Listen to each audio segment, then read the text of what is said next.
Chapter 8. Max stood as Mei entered the kitchen, his eyes lit up when he saw her. Max called to ensure she got home safely. He realized she would try to make things difficult. Max didn't care, he would not let her go.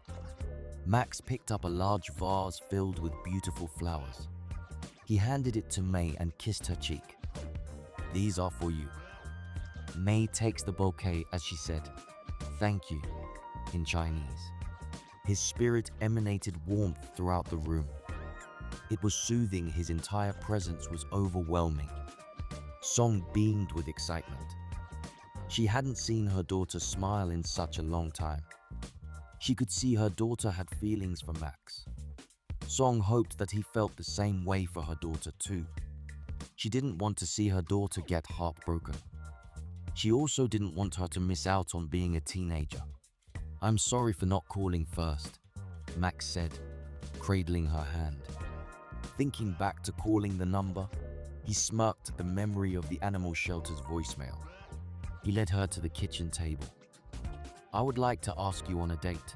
Song couldn't contain her excitement. Max reminded her of Jacob. She admired how handsome and polite he was. She hated seeing her daughter withdrawn. Max seemed to force Mei out of her shell. This impressed Song. "I don't know about that," her stepfather said, while entering the kitchen to wash an apple. "She has chores." Thomas was disgusted by Max's presence. He felt threatened. Another man in his territory just drove Thomas mad. A bold young man such as Max made it difficult for Thomas to conceal his rage. Thomas did not welcome the change that seemed to accompany Max's presence. Thomas was scared by something in his energy. "Her chores are finished," Song said. She wanted her daughter to enjoy every moment of this new experience. "Go, love birds, enjoy your day." Song stood from the table, ushering them to leave at once. "I don't know." She didn't need Max to see her new wounds or bruises. The Florida sun would uncover what's beneath the makeup. She wanted to be alone. She didn't want to fall in love, and he was already giving her a challenge. "It's okay, Mei. You're only young once," her mother said. "Please don't make me beg," Max said, increasing the pressure. "I have no shame." Mei nods her head. Her head was betraying her again. "I will take those flowers," Song said, snatching them from her daughter's hands. Max tugged her as they started towards the front door. "Thanks, Mr. and Mrs. Pollard. I'll have Mei back at a decent hour." He led her to his vehicle, his heart bursting with excitement that she was allowing him to treat her the way he had dreamed. "Max." Mei stops in front of his vehicle. She needed to tell him to forget about her. She understood how guys thought. Max stopped and glanced at her. "Mei, you told me something last night, and I will never forget. Let me be a part of your life." Mei had already appeared to be searching for an emergency exit. "Am I ugly to her?" he thought. "I don't remember last night." Mei walks towards the passenger door.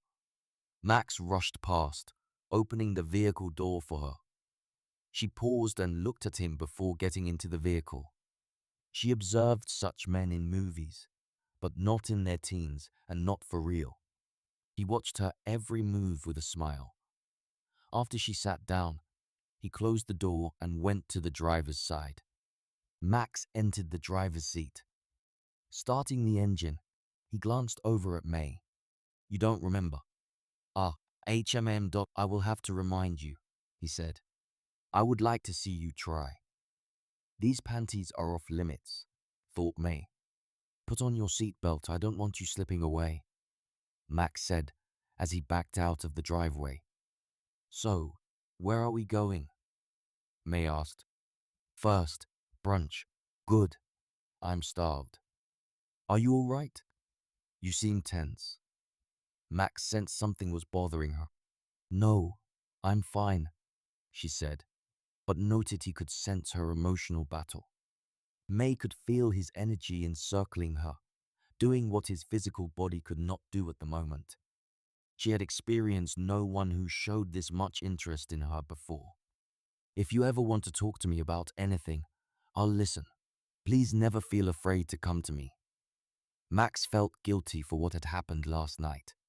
However, he could not get past all the passion and desire he felt for Mei. She had him wrapped around her pinky, and she didn't even know it. Max, I'm good.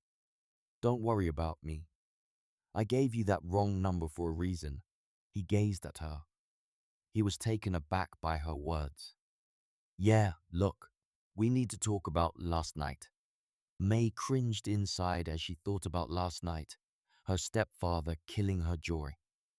She turned towards the passenger side window as a tear rolled down her cheek. They came to a stop at a traffic light. Max turned her chin, forcing her to look at him. She closes her eyes, not wanting to meet his.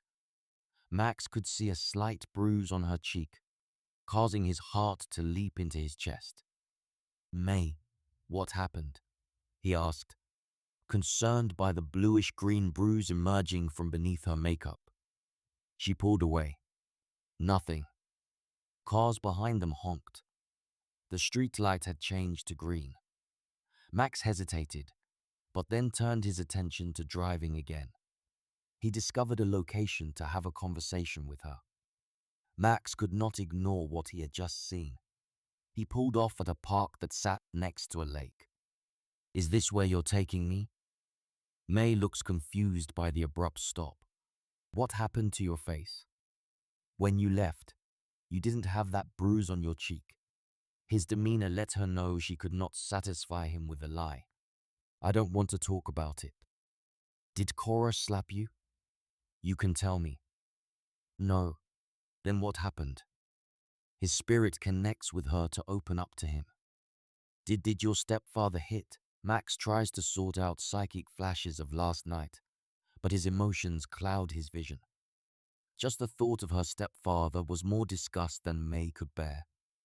She looked at the passenger door, pulling the handle and unbuckling her seatbelt in what seemed to be one swift move. Max jumped out of the vehicle and raced around to the passenger side door as Mei slammed. The door closed and walked off. He was on her heels as he grabbed her by the waist, pulling her against his chest. Mei screamed and fought back. Trying to get away, he wrapped his arms around Mei. His energy surrounded her like the protective wings of an angel. In his heart, he whispered a prayer, and peace came over her. I will not hurt you. I just want to know what happened. Max spoke in a calm tone. Instinctively, he knew their connection went deeper than surface level. She cried as her body became limp. Max held her close. I just want to know what happened. But if you don't want to tell me, it's okay. Mei's tears affected him more than he understood. He would do anything not to see her cry. Mei nodded her head as she turned to face him. I just can't right now. This isn't a first date conversation. We already started off wrong. Who knows where this will end up? Mei, I'm not what you think. I'm okay. I admit maybe I should have handled things better. I did something that could have consequences, but I regret nothing. Since I was a boy, I have dreamed about you coming to the youth center. I can't get you out of my mind. You ignored me throughout middle until now, and then. I'm sorry. I gave in to my weakness. You.